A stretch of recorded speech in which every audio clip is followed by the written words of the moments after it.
All right, so we started the car up, and I cut it back off or I wouldn't have to yell over it. But when we was running it, we needed to get 2 compression peaks in the waveform here. And that's these tall humps. Right there would be top dead center on compression. So to do this electronic compression test, we need to save 3 waveforms. The first waveform needs to be with the cursors. This is the white piece, here's the cursor. Dead centered at the peak of our compression waveforms, like off just a little bit. Right there. And then we're going to move this one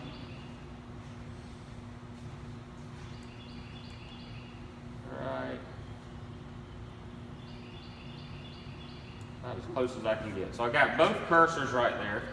And then I'm going to hit my data button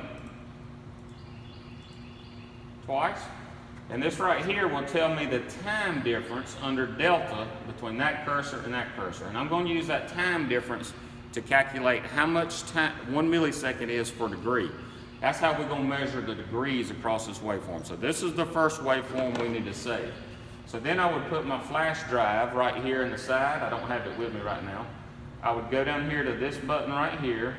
I would go to File, Save Multimeter, Save Single Frame. So then I would choose the flash drive over here, and you'd give it a name such as your last name, and then I would call this the 720 because there's 720 degrees between those 2 cursors. We have 2 crankshaft revolutions. So I would save that.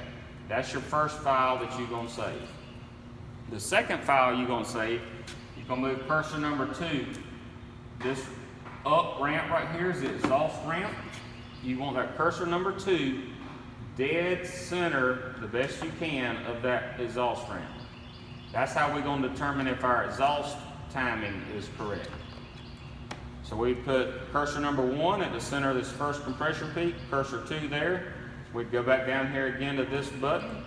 We'd hit File, Save Multimeter, Save Single Frame. And I would label this with your last name and then exhaust. All right, and the third waveform we're going to save is right in the middle of this downward ramp. This is our intake ramp right here where it goes back down. So we put cursor number 2 as dead center of that intake ramp as possible. We leave cursor number 1 right here at our compression peak, and then we'll come down here and we will hit File, Save, your last name, and I would call this intake. So those are the 3 compression waveforms that you're going to save, and then you're going to use the notes that we have in class to determine if the center of the exhaust ramp is where it needs to be and if the center of the intake ramp is where it needs to be, and that's how you're going to verify camshaft timing. All right?